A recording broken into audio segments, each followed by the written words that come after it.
Assalamualaikum dan salam sejahtera. Saya Cikgu Muhammad Luqmanul Hakim bin Kamarul Zaman, Guru Cemerlang Sains daripada SMK Pendeta Zakbar Seremban. Tajuk inovasi saya, Kit Kehamilan 2.0, Kipas Embryo plus MyFetus.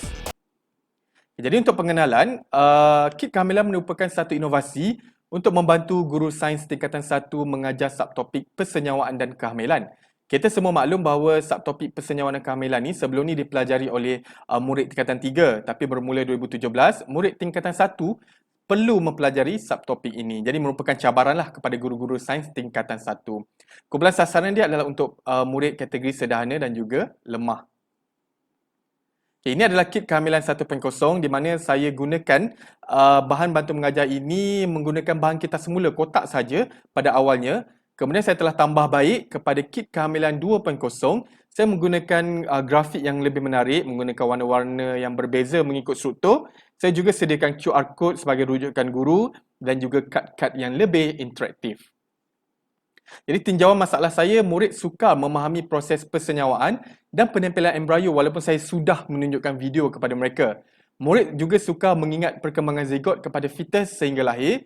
Murid tertukar fungsi plasenta dan juga tali pusat, dan yang terakhir murid sering bertanya soalan yang tidak matang dan tidak relevan. Jadi apakah soalan-soalan tersebut? Contoh soalan adalah, persenyawaan berlaku kat rahim ke cikgu? Kemudian, baby tu tak lemas ke dalam perut mak dia? Baby tu bila lahir nanti dibawa keluar usus dengan perut mak dia sekali ke cikgu? Lepas tu doktor masukkan balik usus dengan perut mak dia sekali. Dan seterusnya macam mana baby tu makan dengan minum masa dalam perut mak dia. Jadi ini adalah contoh-contoh soalan yang saya sering dapati daripada murid-murid kategori lemah dan sederhana. Menunjukkan bahawa mereka masih tidak memahami subtopik ini dengan baik. Kemudian fokus masalah murid ialah murid tingkatan 1 masih belum dapat membayangkan bagaimana proses persenyawaan berlaku walaupun setelah melihat video animasi PDP. Kemudian murid tingkatan 1 tidak dapat menggambarkan bagaimana janin mendapat makanan dan bernafas ketika dalam rahim ibu, dan murid tingkatan 1 tidak faham bagaimana sperma dan ovum bertemu di dalam badan. Okay, jadi objektif inovasi saya adalah untuk meningkatkan penguasaan murid tingkatan 1 dalam bab pembiakan subtopik persenyawaan dan juga kehamilan. Kemudian untuk melahirkan murid yang berinovatif melalui aktiviti PDP yang bersifat hands-on. Kemudian saya juga ingin memudahkan guru mengajar subtopik persenyawaan dan kehamilan ini menggunakan BBM yang sesuai dengan tahap pemikiran murid. Kit kehamilan 2.0 ini menyokong pembelajaran berasaskan inquiry dan pembelajaran berasaskan projek menggunakan model 5E. Okay, ini adalah cara kit kehamilan digunakan, iaitu yang pertama menggunakan set induksi video PDP, mengajar menggunakan kit kehamilan, dan juga last sekali ialah modul aktiviti mencipta projek kipas embrio dan juga MyFetus. Okay, ini adalah step yang pertama, iaitu saya akan mengajar menggunakan video. Saya akan tunjukkan dahulu video daripada YouTube. Kemudian saya akan mengajar menggunakan BBM kit kehamilan 2.0 ini, di mana murid akan menampal kad ini mengikut warna-warna struktur yang telah ditetapkan. Dan ini adalah contoh macam mana saya melaksanakan menggunakan kit kehamilan ini dalam kelas. Sperma dan menjadi saluran bagi dilahirkan.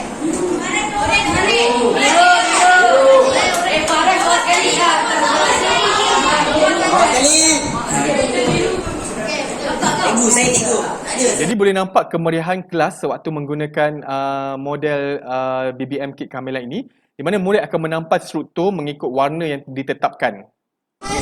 Kemudian saya akan mengajar bagaimana pergerakan ovum dihasilkan oleh ovari dan menuju ke tiub falopio. Saya ingin memastikan murid saya faham, maka saya menggunakan magnet saja di belakang ini, boleh lihat. Jadi apabila saya melakukan kaedah ini, murid kategori lemah dan sederhana ini boleh nampak bagaimana pergerakan ovum dihasilkan oleh ovari dan dia menuju ke tiub falopio.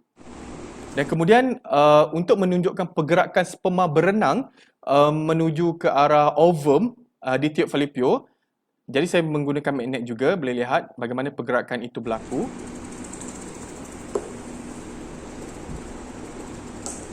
Jadi melalui kaedah ini murid akan dapat melihat bagaimana sperma itu berenang bertemu dengan ovum di tiub falopio dan berlakulah persenyawaan di tiub falopio di berwarna kuning ini. Okey, jadi apakah refleksinya?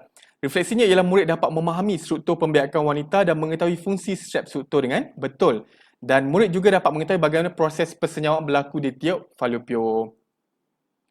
Seterusnya saya akan melaksanakan aktiviti berpusatkan murid diberi nama projek Kipas Embryo. Itu saya telah menghasilkan modul ini untuk membantu murid memahami proses perkembangan zigot kepada fetus. Jadi apabila proses persenyawaan berlaku, bagaimanakah perkembangan zigot kepada fetus? Jadi murid akan dapat mengingat proses ini dengan baik. Mereka hanya perlu menghasilkan kipas di mana kipas ini mempunyai nota yang mengandungi kata kunci yang penting. Contohnya minggu 1 hingga 4, kata ekor embrio iaitu kaki, tangan dan ekor embrio terbentuk. Minggu 7 hingga 9, haitiga, itu hidung, telinga dan jari terbentuk. Minggu 10 hingga 19, fetus terbentuk. Minggu 20 hingga 37, fetus menyerupai bayi. Dan minggu 38 hingga 40, iaitu mereka perlu menghafal lemak di mana fetus lengkap, kepala menuju cervix, bendalai amnion bebas dan fetus keluar melalui faraj dan proses kelahiran pun berlaku. Kemudian selepas mereka belajar menggunakan kipas embrio tersebut, mereka akan melaksanakan projek MyFetus, di mana projek MyFetus ini bertujuan untuk membantu murid memahami kepentingan dan fungsi plasenta dan juga tali pusat serta menjadikan murid sebagai pembelajar aktif. Okay, caranya ialah saya akan meminta murid untuk merujuk modul yang saya hasilkan ini. Kemudian dalam modul ini, saya telah membuat satu bahan kitas semula di mana murid perlu membina menggunakan botol mineral sahaja. Dan contoh plastik Luxina nombor 1 ini, okay, dia mewakili amnion. Kemudian botol air, okay, mewakili dinding uterus. Kapas nombor 3 ni mewakili plasenta. 4 tali uncang ni dia mewakili tali pusat. Uncang teh mewakili fetus. Air pipe mewakili bendalai amnion dan juga penutup botol ini sebagai cervix. Jadi murid akan melaksanakan aktiviti dengan membina model ini untuk memberi kefahaman kepada mereka bagaimana model kehamilan wanita itu.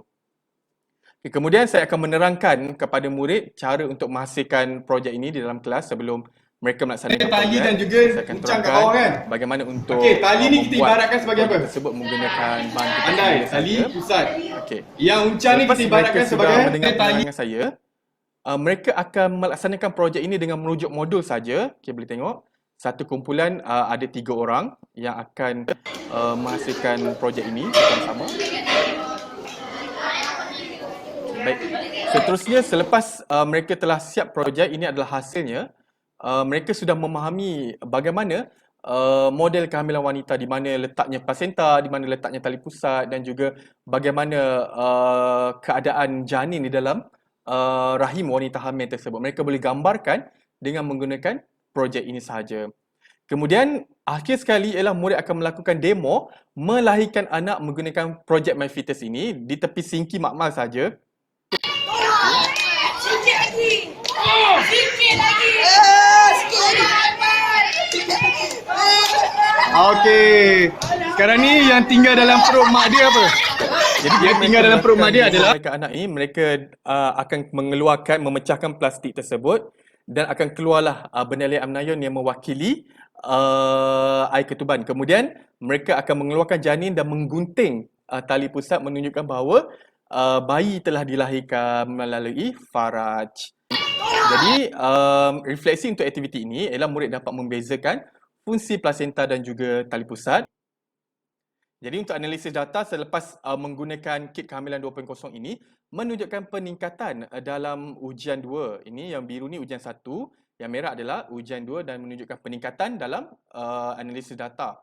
Kemudian boleh lihat juga analisis dokumen, murid berjaya mendapat markah yang baik iaitu 13/14, menunjukkan mereka faham selepas melaksanakan aktiviti menggunakan kit kehamilan 2.0, iaitu mereka sudah boleh menulis jawapan pada ruangan yang disediakan dengan betul, menulis proses perkembangan zigot kepada bayi dalam tempoh 38 minggu dengan betul, dan mereka juga sudah faham bagaimana pembentukan sewaktu fasa-fasa kehamilan tersebut berlaku.